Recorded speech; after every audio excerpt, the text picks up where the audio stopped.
My name is Victor Gordo, and I'm the proud mayor of the city of Pasadena. It's an honor and a privilege to have all of you here with us at my alma mater, Pasadena City College, and in our beautiful city.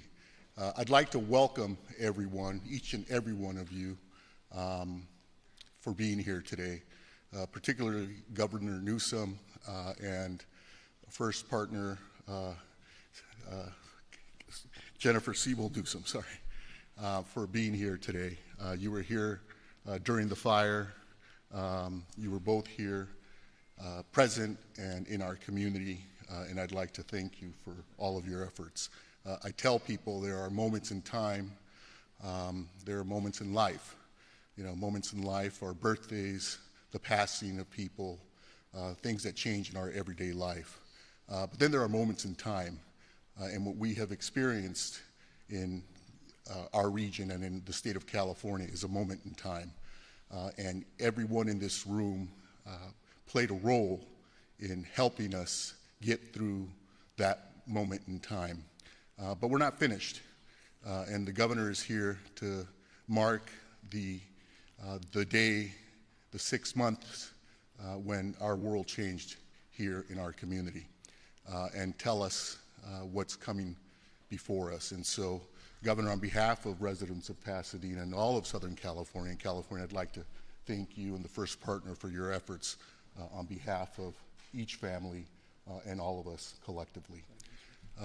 Quiero darle las gracias a todos los que están aquí, a la primera pareja, Jennifer Siebel Newsom, y al gobernador Newsom, por estar aquí con todos nosotros, nuestro senador y todos los representantes públicos que están aquí.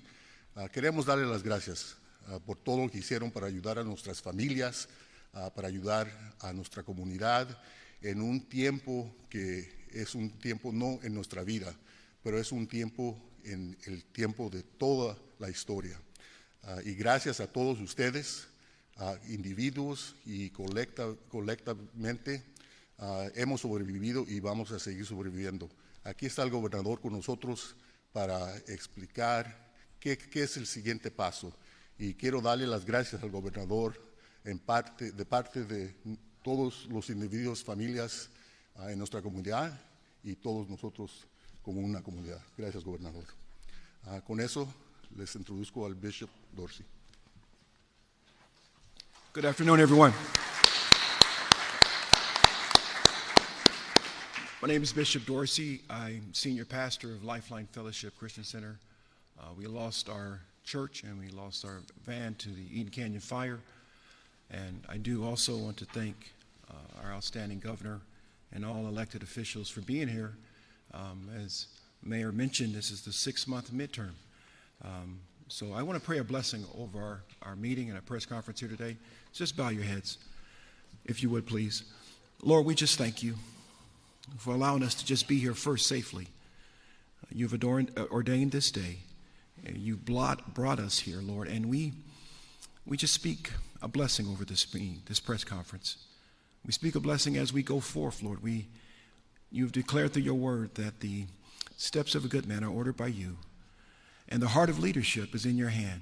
So we just thank you for each of us being able to just make it here right now. Lord, bless us as we go forth.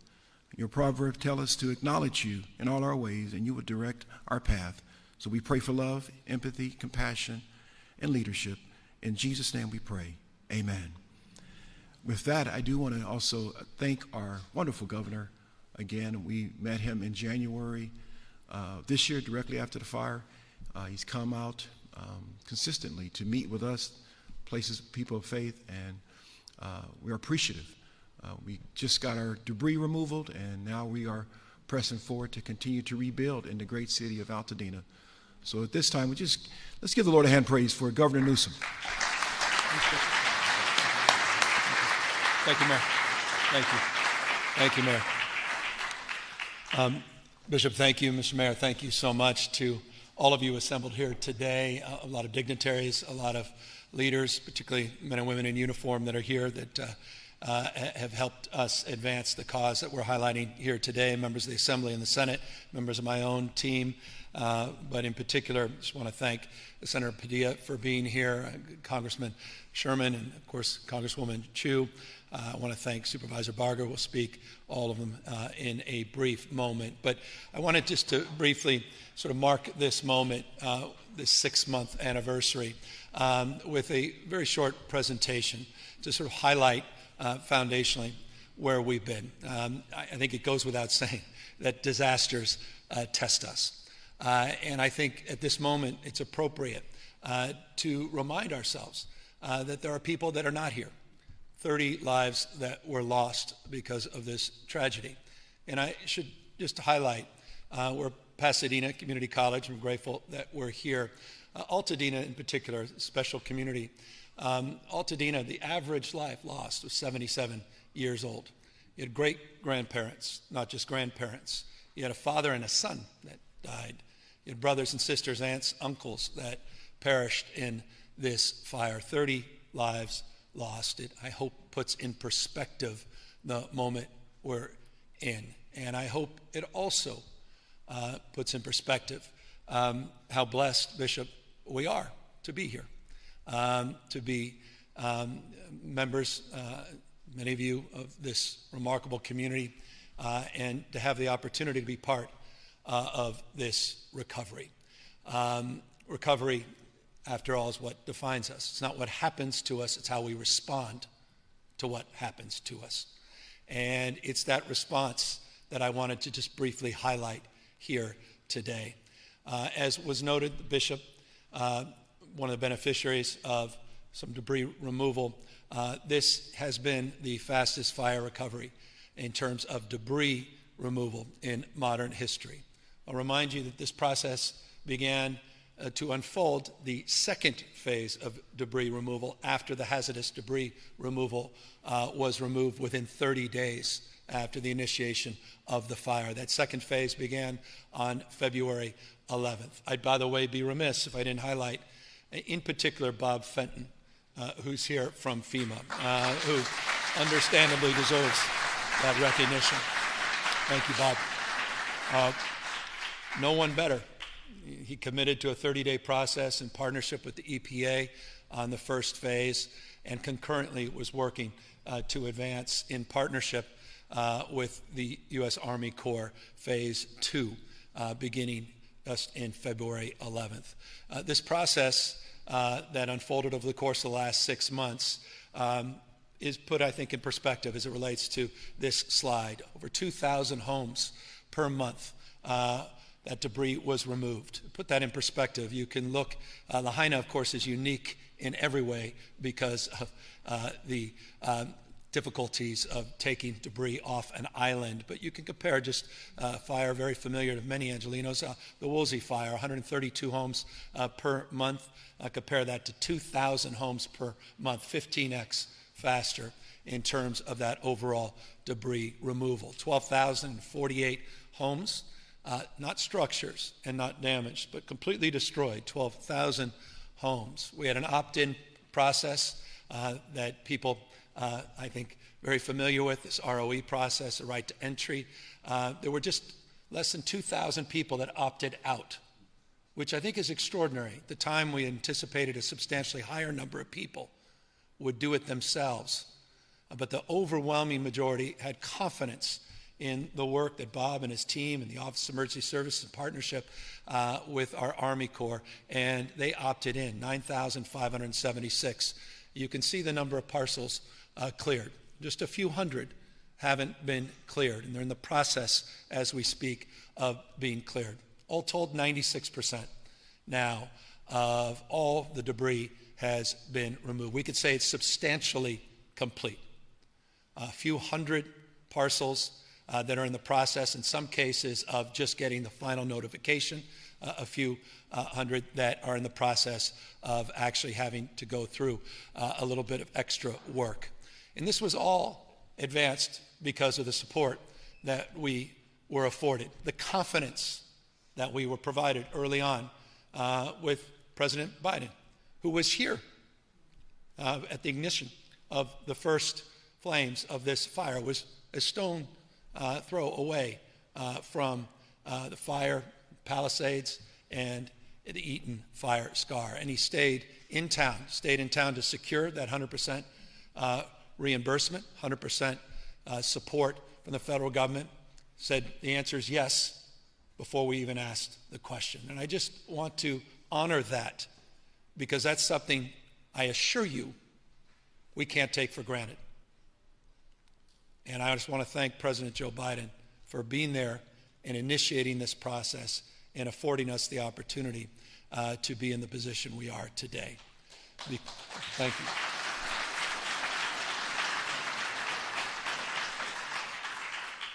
The baton was passed to the Trump administration, and they have honored that commitment. As a consequence of that, we went through phase 1 and phase 2 with over $2 billion of federal resources invested.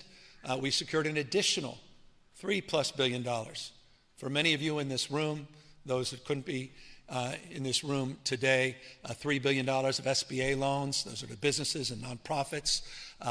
Over $370 million in direct assistance that also has been provided. $3+ billion specifically has been committed in that process. $2.5 billion was committed. Members of the legislature that are here, to the Speaker and the Pro Tem, I want to thank you for your leadership and stewardship. I want to thank the members of the LA delegation in particular, many that are here today, members of the Assembly and the State Senate. I want to thank all of the work that was done on congressional delegation to support the efforts at the state level, and particularly $2.5 billion was secured as part of our special session to support relief here in the burn scars and communities impacted. We advanced 23 executive orders, specifically around accelerating permitting, to work more collaboratively with state and local partners to advance, with partnerships by the federal government to advance the debris removal, to suspend many onerous regulations and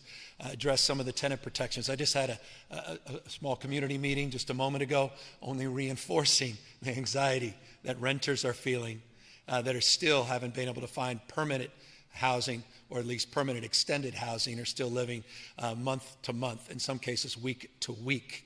And the importance of having secure tenant protections for those individuals is not lost on me, particularly after that update meeting a moment ago. We extended property tax deadlines. We did some mortgage forbearance.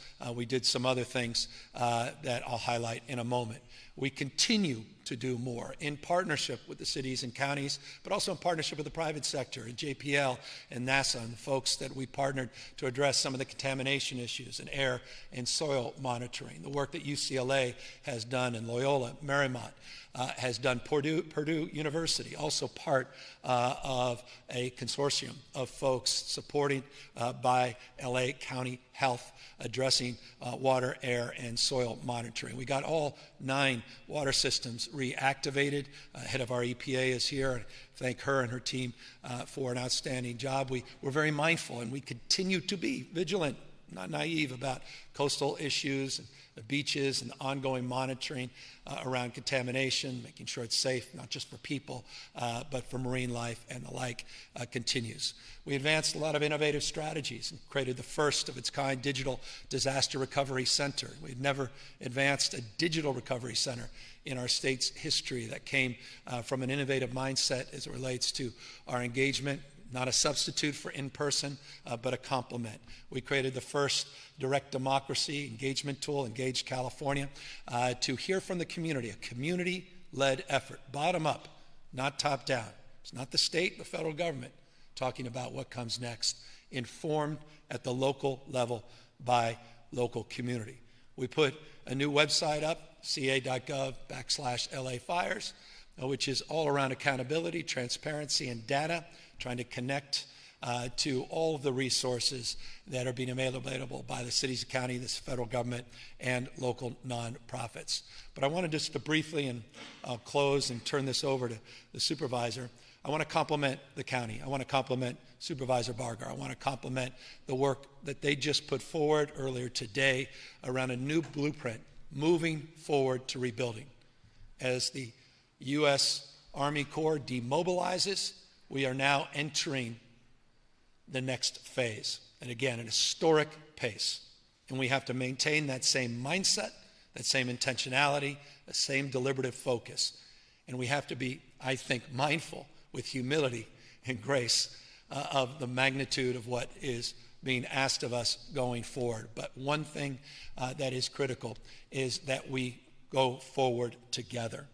And I want to thank the supervisor for her partnership in particular and allowing the state to work collaboratively on the LA blueprint to maintain a cohesive framework where the state's plan and the county plan have come together.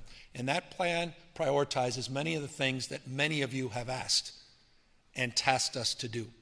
And that's around the issue of financial issues associated with those that are underinsured, are uninsured, the financial stress and anxiety, those gaps that need to be addressed to get people back home, to talk about affordability in designs and pre-approval of designs, to talk about bulk purchasing of materials, to hire builders and to leverage their strength, to look at logistics as it relates to where we are able to literally store many of those materials. Obviously doing more on permitting, and we're mindful more work has to be done on permitting. And I'll briefly highlight that in a moment as I turn it over to the supervisors. But issues around permitting are foundational, as well as addressing public infrastructure. If you're going to come back home, you want to come back home knowing that a lot of the infrastructure has been secured, that you are able to turn on the gas, you're able to turn on the water, you got the sewage system that you can connect to, you've got the internet that you can connect to as well. How we provide for a workforce. We're here at Pasadena Community College. I want to thank the president of the Pasadena Community College. We learned a lot from Santa Rosa Community College from the Tubbs fire and their workforce development program. Pasadena Community College is replicating that and taking it to the next level. Again, lessons learned, opportunities to do more, train more, and advance a more comprehensive focus to make sure we have enough workers to advance this cause. The reference to California Jobs First references the resources that Jobs First is putting into those partnerships and those programs. But community is about just that. And we were talking a moment ago to community leaders. It's about getting the grocery stores up so you got something to come back to. It's getting those cafes and coffee stores back up. It's about getting those child care facilities and making sure the healthcare facilities are secure. We're focused on parks. We're focused on playgrounds, sense of community, neighborhoods. And I think perhaps that's the most vexing and challenging thing. I've talked to people that are rebuilding that did get their permits. Some still struggling to get their permits, but are committed, but they're also anxious because they feel like they may build back, but no one around them has. And that sense of community is lost. And, you know, one thing I neglected when I talked about those lives lost was, you know, memories, photos, you know, architectural masterpieces, you know, historically black-owned businesses, you know, churches, temples, that, you know, sense of community, a loss. People's own personal belongings, all those Olympic medals that were lost, you've read about. And so the sense of community is so foundational. And so part of the LA County plan, part of the state plan, foundational part, the pillars around exercising priorities for reconstruction beyond just prioritizing individual homes. But in order to do so, and I'll close, we need to do more. And we need to be better in terms of accelerating these efforts. And so today I'll be signing another executive order addressing some of the issues that the city and county have requested of me to address as it relates for like-to-like reconstruction beyond the 110% footprint, to address some new codes that are non-life safety related that the city and county want to waive in order to reduce the cost of construction. At the same time, we advance our support in partnership with new technologies, particularly this Archistar, this new AI technology for permitting that I don't want to get ahead of myself, but that the city and county will be announcing, I believe, later this week to fast track the delivery on the promoted promises of a one-stop shop. So new executive order that we'll be putting out, more in the queue as we continue to iterate and do more moving forward. So it's time now for me to move forward, and we have a number of speakers, but I just want to conclude by thanking all of those that I just met with. Thank you again for reminding me the work we have to do. I didn't talk about the insurance market. There's so many things we can talk about today, but one thing I just want to highlight is all the outstanding leaders. I mentioned Bob Fenton. I'd be remiss if I didn't mention Nancy Ward, head of the Office of Emergency Service, who's a pro. She's next level. To the 2,500 plus general, I think it was over 2,500 of your men and women, the National Guard, that were tasked for purpose, not for politics, that secured the communities. I want to thank them. I want to thank all of those that worked day in and day out, Reese Williams, other members of our team that were so foundational and important to this disaster recovery. But again, in the spirit that I began, let me end by introducing a great partner. It's about partnership. You want to go fast, you go alone. You want to go far, you go together. In that spirit, we have a champion of partnership who's just been extraordinary, without exception, throughout the last many months, and we count on her going forward. It is my honor to introduce Supervisor Barger. Thank you.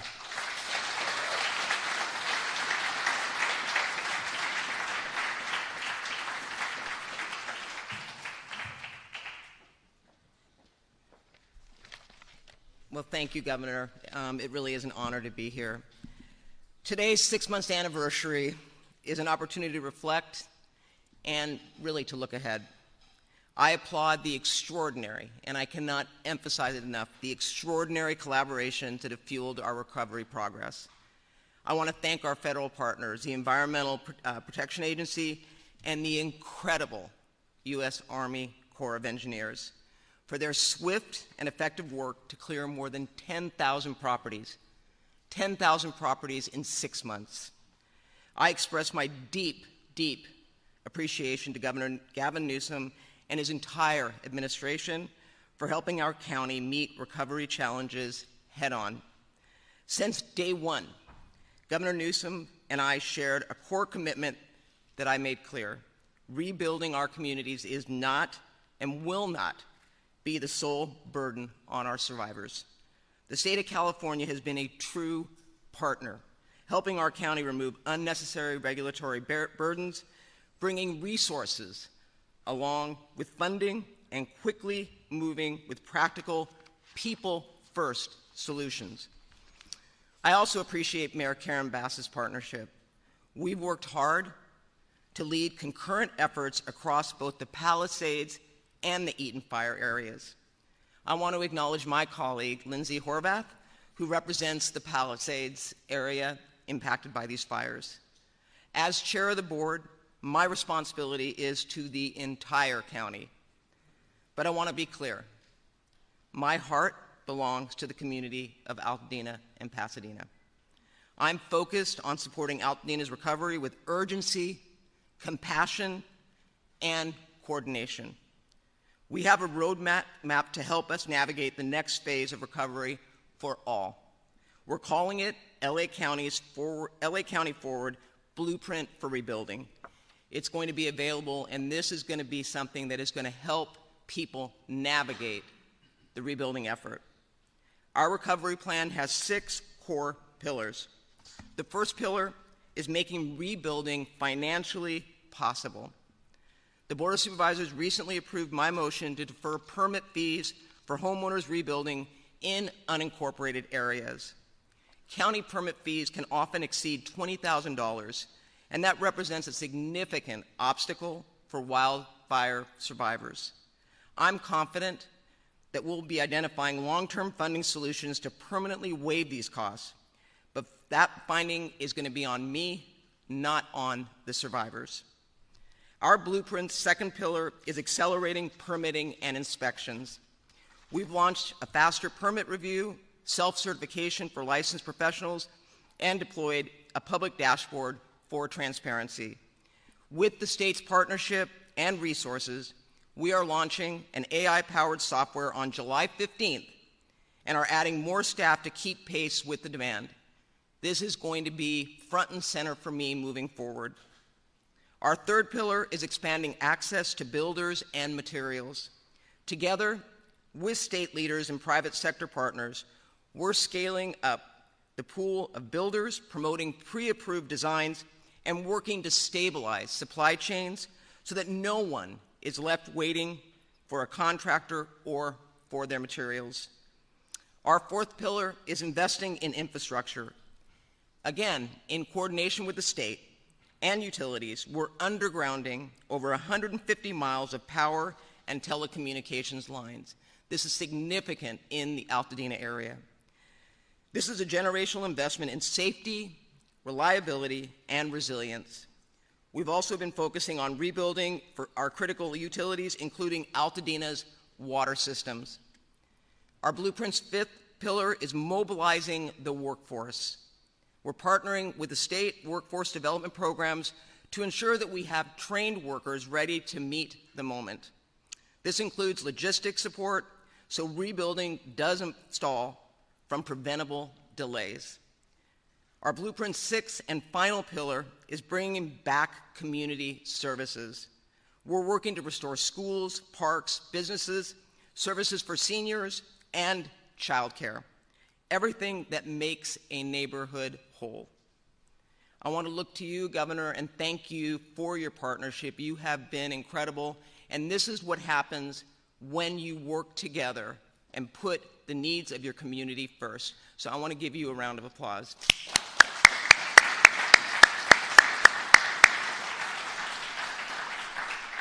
Your leadership and that of your entire administration has been essential to making this all happen.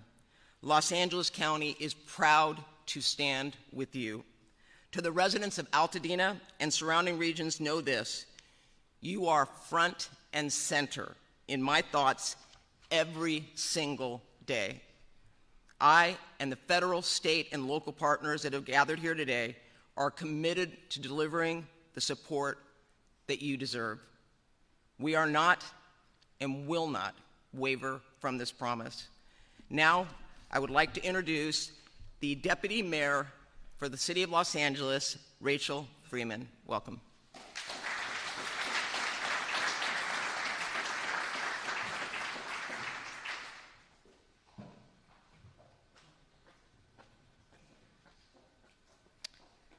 Thank you, Supervisor, and good afternoon, everyone. Due to an emerging event, unfortunately, Mayor Bass is not able to join us today, but I'll be providing some remarks on her behalf, and it's an honor and a privilege to be here with you all today. I first want to take a moment to acknowledge the devastation in Central Texas right now and the heartbreak that communities experienced after what should have been a celebratory July 4th weekend. Our hearts are with all of Central Texas right now. I think we all woke up this morning with the same thought, that it's truly hard to believe it's been 6 months since one of the worst natural disasters in state's history. And although 6 months have passed, we cannot thank our firefighters and first responders enough for their ongoing bravery and dedication. They are LA's true heroes. On behalf of Mayor Bass, I want to thank Governor Newsom, Supervisor Barger, for every step of the way they have been collaborative and collective in our approach on this recovery. And to Senator Padilla and Congresswoman Chu and Congressman Sherman for always fighting for us in Washington, and to Senate Pro Tem Mike McGuire for always fighting for us in Sacramento. Our recovery effort has been truly an all-hands-on-deck approach at every level of government. And we're here today because 6 months ago, our city was hit by a massive firestorm that brought hurricane-force winds on the heels of months of drought, devastating the Palisades and sweeping through Malibu and Altadena with catastrophic results. And in those early days in January, many wondered how we could possibly come back.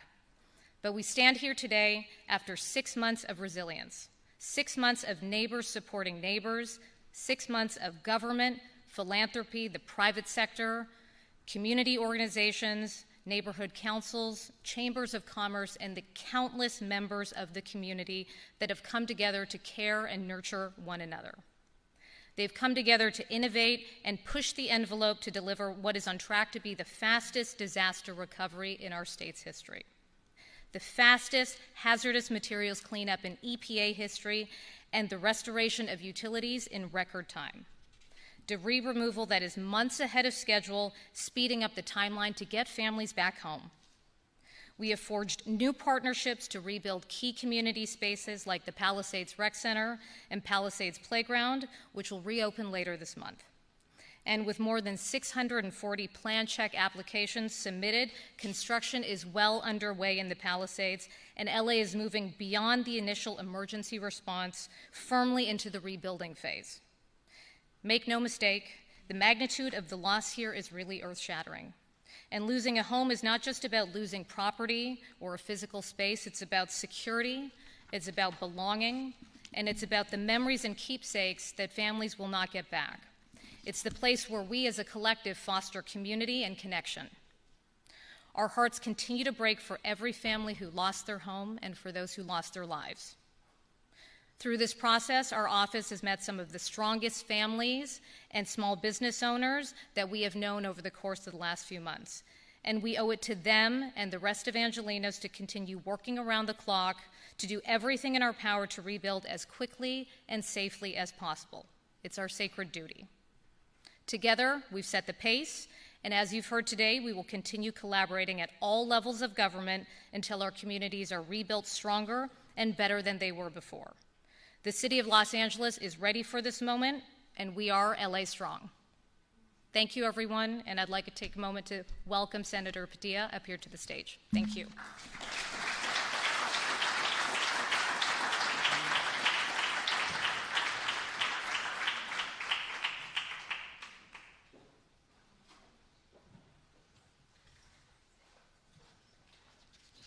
Well, good afternoon, everybody.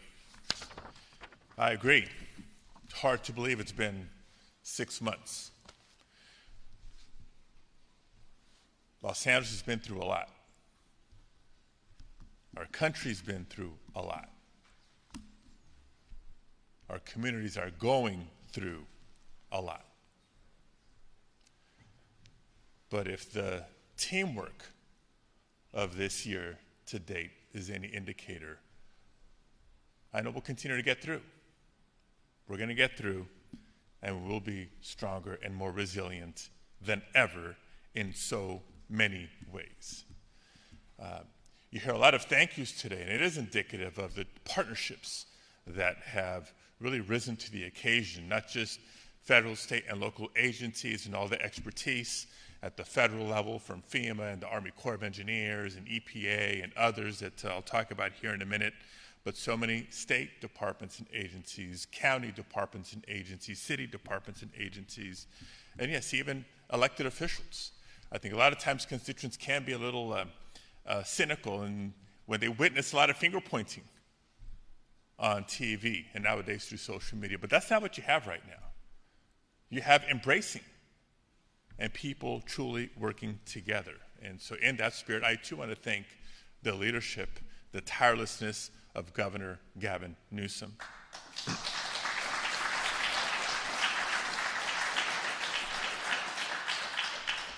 And if my marriage is any indicator, I need to also acknowledge and honor the love and support and patience of first partner Jennifer Siebel Newsom.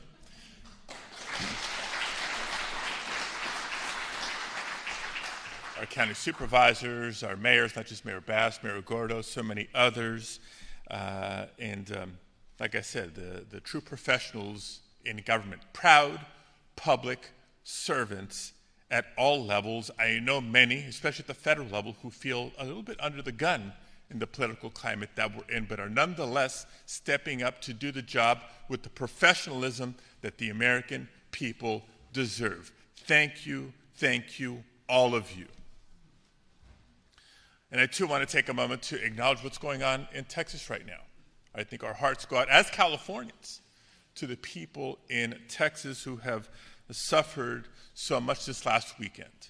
Those who have lost loved ones because of the flash floods, and those that are just so anxious, waiting to account for missing friends and family. It is an absolute reminder that Mother Nature does not discriminate. Natural disasters can impact any state, any region in the country, regardless of your political leanings. Californians have risen up and stood for other Californians. We've stood up for neighbors across the country time and time again, and I know we will continue to do so after this tragedy. Can't believe it's been 6 months. 6 months when we all woke up, literally from one day to the next, to the largest disaster imaginable. Won't go through the conditions that led to not just the fires, but the quickly growing fires. In talking to my colleagues in the course of the last 6 months, jaws literally drop in the halls of Congress when I describe the scale of the impact, not just the intensity, because you see the intensity of it from the images that we've all seen repeatedly over the last 6 months. But when I described to my colleagues that, yes, this was more than 3 times the size of Manhattan that was burned, it is truly unprecedented. When the fires broke out, we saw so many first responders, local law enforcement, fire department personnel, and others quickly jump to the scene. And through mutual aid, so many from throughout the state and throughout the country come to the aid of Southern California. I don't know if we'll ever be able to quantify how many lives were saved as a result, how many properties were saved as a result. And so 6 months later, we continue to say thank you, thank you, thank you. Again, an acknowledgement of the federal departments and agencies from FEMA to the Army Corps of Engineers and EPA for the record cleanup and recovery and assistance that the governor mentioned earlier. We're proud of the response and recognize that there's still a very long road ahead for so many families and for so many communities. And it's because of the importance of the recovery, the importance and the urgency of the need to rebuild, that I have to call out what else is happening. You see, because we're entering the next peak fire season. Fire season is not year-round in California, but peak fire season is just beginning. These fires took place in wintertime, not in the hot, dry months of summer. So our National Guard's troops have been taken away from critical preparation activity for the next peak wildfire season to do other work. 150, I understand, are coming back. We need them all to come back because they have important mission work to do.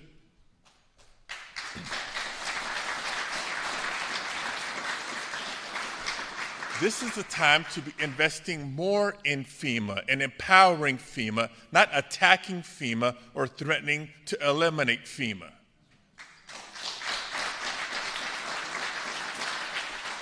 Because the people of Texas are relying on FEMA as we speak. We've come to appreciate FEMA even more. Again, no region of the country is immune. And this is also the time, as California has done for so long, to respect and honor the contributions of so many immigrants in our communities, because many of them work in construction. They're the construction workers that we need to continue the rebuilding process for our communities. This is absolutely not the time to threaten or terrorize construction workers and their families in our community. I say this because I'm proud to represent California. California will always answer the call to help our neighbors. And we'll figure out a way through the budget reconciliation impacts, not just in the healthcare space, but in so many other areas of the federal budget, that are so critical for communities in times of disasters and in recovery from disasters. And I'll continue to fight for the communities of Pasadena, Altadena, the Palisades, and others that have been impacted this year.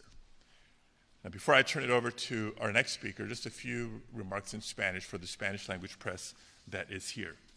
Estamos aquí reconociendo los 6 meses que han pasado desde de los incendios enormes de este enero pasado.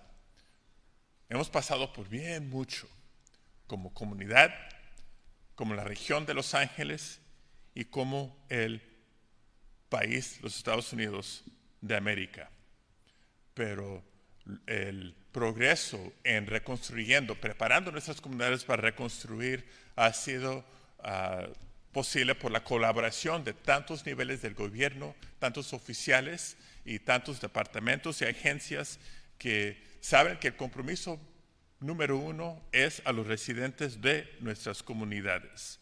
Tenemos un largo camino todavía enfrente de nosotros, pero siguiendo unidos vamos a tomar esos pasos y a reconstruir no solo nuestros hogares, no solo nuestros vecindarios, pero nuestras vidas. Reconocemos el sufrimiento que está ocurriendo ahorita en el estado de Texas y los apoyaremos como sea posible. Pero reconocemos ese desastre, los desastres de enero aquí en California y otros en otras regiones del país, para recordarnos la importancia de invertir más en los departamentos y agencias que vienen a ayudarnos en momentos de desastre, no tratar de recortar los fondos como esta administración ha proponido y lo está haciendo. Es tiempo de invertir más y apoderar los profesionales del gobierno federal y estatal y local, porque bien entienden los residentes de Texas en este momento y otras regiones del país en sus momentos de crisis. Yo seguiré comprometido a asegurar los recursos necesarios vienen a nuestra comunidad para seguir no solo reconstruyendo, pero recuperando como comunidad. And with that, I want to introduce another fearless and tireless champion for this region, one of our main partners and leaders in the House of Representatives, someone who's celebrating a birthday as well, I understand, Congressmember Judy Chu.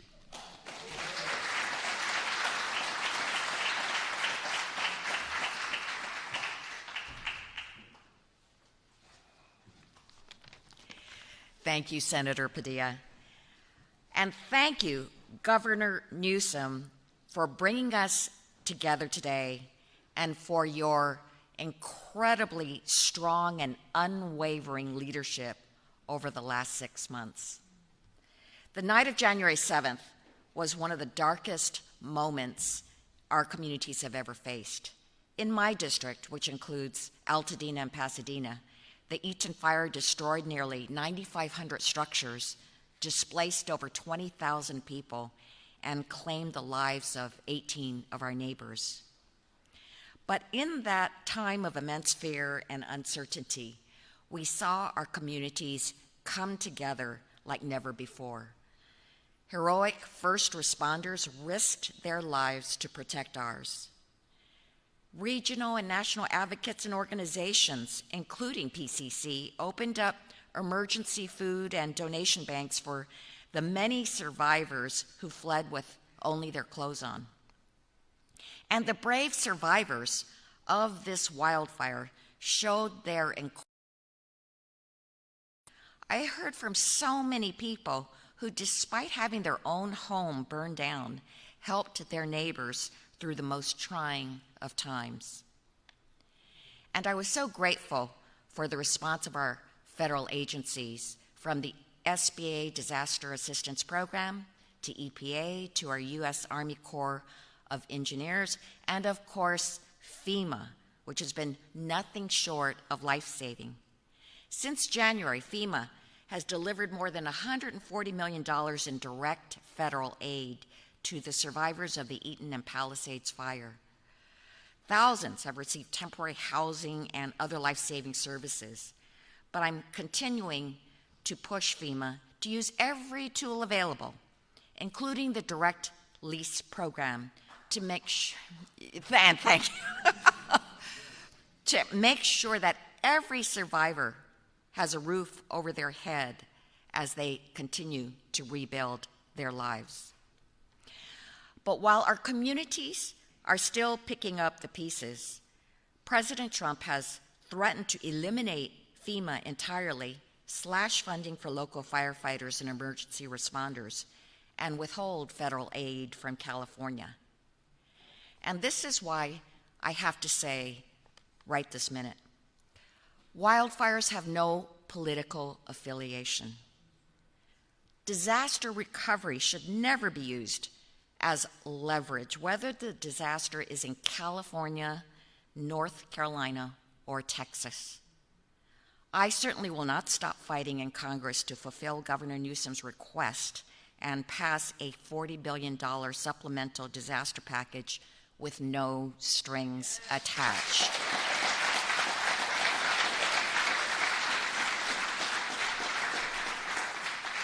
This funding is so critical to rebuilding homes, reopening businesses, and restoring our communities. This is the United States of America. We help our citizens when disaster strikes, no matter where they live or who they voted for. So to both the Palisades and Eaton Fire survivors, I say, we are still here, we are still fighting, and we will not stop until you have everything that you need to recover and rebuild.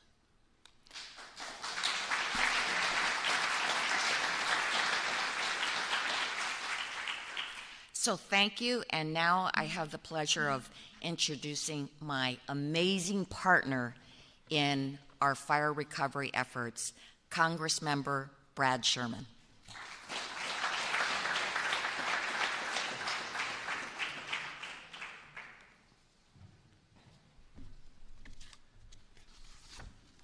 Hello, I'm Brad Sherman from America's best named city, Sherman Oaks, and I represent the San Fernando Valley and the Pacific Palisades. I first want to acknowledge two disasters that are on our minds right now. The first are the terrible floods that afflicted Texas, and the second is the man-made disaster occurring right now in MacArthur Park. Governor, thank you so much for all you've done, starting by pre-positioning firefighting resources in Southern California before the first spark.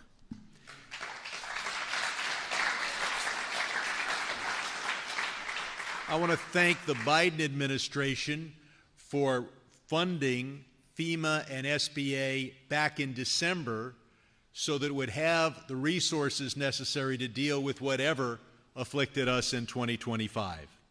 And as a result of that and Biden declaring this a federal disaster area, the federal government has been able to do a fair amount. 11,000 loans totaling $3 billion at roughly 3% interest. 35,000 households receiving assistance grants totaling $150 million. $2.5 billion for debris removal, so that at least is a cost that homeowners do not have to face. And $7 billion to reimburse state and local government for firefighting and to rebuild public infrastructure. But frankly, that isn't enough to deal with the uninsured, particular businesses, but particularly homeowners. And that is why we have got to do far more. Now, President Trump came to the Palisades just hours, days after the fires. And I thought he would come out to applaud and thank FEMA, the workers who were doing 12, 15-hour shifts. Instead, he proposed abolishing FEMA, a bad idea. And then he put forward the idea that we would hold hostage the victims of the LA fires until California changed unrelated laws. Never has that happened in history, And never would Alex or Judy and I think of voting against hurricane aid because we didn't like the Louisiana abortion laws, though of course we would very much hope that those laws would change. So the basic package, which is provided for in law, is always supplemented when you have a major disaster. And AccuWeather values this disaster in terms of its economic cost at $250 billion, making it one of the largest disasters, perhaps the largest disaster in American history, certainly the largest fire disaster in American history. Yet individual homeowners are eligible to get grants of $87,000. That's good, but if you're uninsured or underinsured, it's certainly not enough to rebuild. That is why Alex and Judy and I and the entire delegation support the governor's $40 billion package, and we've got to get it passed, perhaps as a supplemental that also includes the Texas disaster and other disasters that we have faced. And I couldn't have, well, I do want to point out that we can assure the country that we're going to build back better. The new building in the Palisades will be subject to the 2008 State Fire Code. That code was so successful in the Paradise Fire that the structures there, majority of them survived if they met that code. But of course the code didn't apply to buildings built before that date. So we are going to rebuild. We are going to have great communities in Altadena and the Pacific Palisades, and we're going to build back better. And we're going to get the federal aid that California is entitled to, given the size of this disaster. And I couldn't have better allies and partners in fighting for that aid than Senator Padilla and Congresswoman Chu.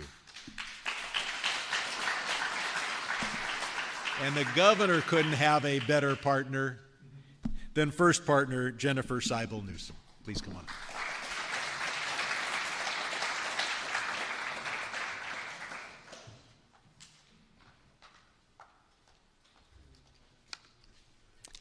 Buenos días.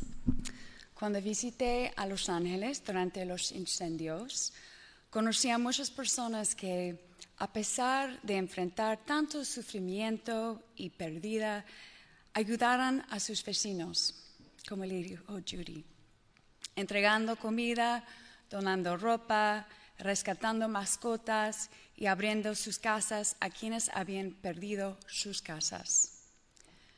Servidores públicos de todo tipo, líderes religiosos, educadores y comunidades enteras, incluyendo nuestras comunidades inmigrantes, se unieron para que nuestros hijos regresaran a las escuelas, nuestras bibliotecas abrieron y nuestros parques, negocios y carreteras volvieron a funcionar. El trabajo continúa. Y en eso ustedes continúan mostrando a cada uno de ustedes y al mundo entero lo mejor de esa comunidad. California recibe muchas críticas, pero su éxito es muy claro. El sueño californiano y esta ciudad, su latida, sigue siendo la mayor historia de éxito del mundo.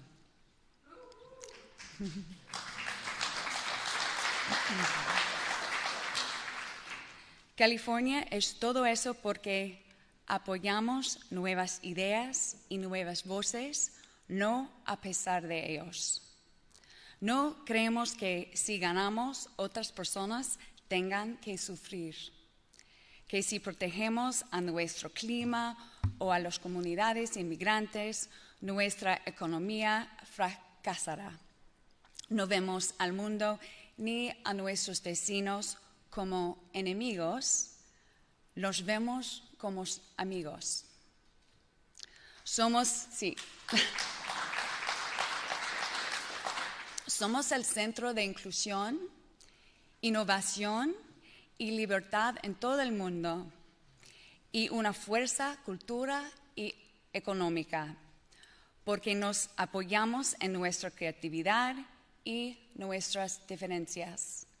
Y siempre, siempre miramos hacia el futuro. Todavía tenemos mucho más por hacer y un largo camino por delante en la reconstrucción, pero yo sé que los californianos y los angelinos harán lo que siempre han hecho: arremangarse y mirar hacia el futuro con soleado optimismo, tratar a nuestros vecinos con amabilidad y tolerancia y seguir soñando en grande. Porque cuando nos unimos y seguimos viendo hacia el futuro, nada nos puede detener. Este es el amor de California y juntos somos la fuerza de California. So, buenos días, and I just wanted to share again briefly that visiting LA during the fires, I met with so many who, despite facing so much suffering and loss themselves, were out helping their neighbors, delivering food, donating clothes, rescuing pets, opening their homes to those who had lost theirs. Public servants of all kinds, faith-based leaders, educators, entire communities, including our immigrant community, came together to get our kids back to school, open our libraries, get our parks and businesses and roads back up and running. The work obviously continues, and in it, you keep showing us and each other and the world the very best of us. As we continue to face more and more climate-related disasters like these devastating fires and the flooding tragedy this past weekend in Texas, it is more important than ever that we build resilience in our communities. There are a lot of critiques aimed at California, but it's hard to argue with success. The California dream and this city, its heartbeat, is still the world's greatest single success story. California, let's not forget, is the fourth largest economy in the world, home to the most beautiful coastlines, mountains, and public lands on the planet. The center of the world's creative and innovation-based economies, from Hollywood to Silicon Valley and Silicon Beach just here in LA. The state with the most educated, diverse workforce due to our top public universities. The #1 manufacturing state in the United States. The 5th largest producer of agriculture in the world, the largest in the country. The birthplace of the environmental movement, having led the charge for clean air and water, healthier foods, and organic farming. California is all these things because we embrace new ideas and new voices, not in spite of them. We're the opposite of zero-sum thinking that seems to have taken over some leaders in Washington, D.C. We don't think that if we gain, someone else must lose. That if we protect our climate or immigrant communities, our economy will fail. No, we don't look at the world or our neighbors as our enemies. We look to them as our friends.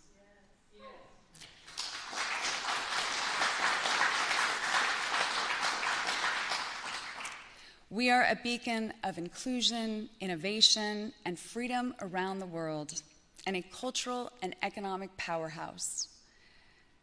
Because we lean into our creativity and our differences. And let's not forget, we always, always look to the future. We still have so much work to do and a long road ahead of rebuilding. But I know that California and Angelenos will do what they've always done.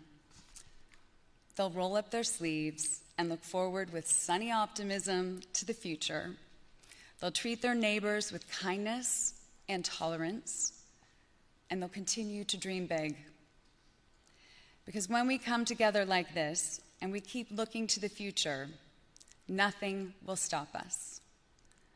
This is California love, and together we remain California strong. Thank you.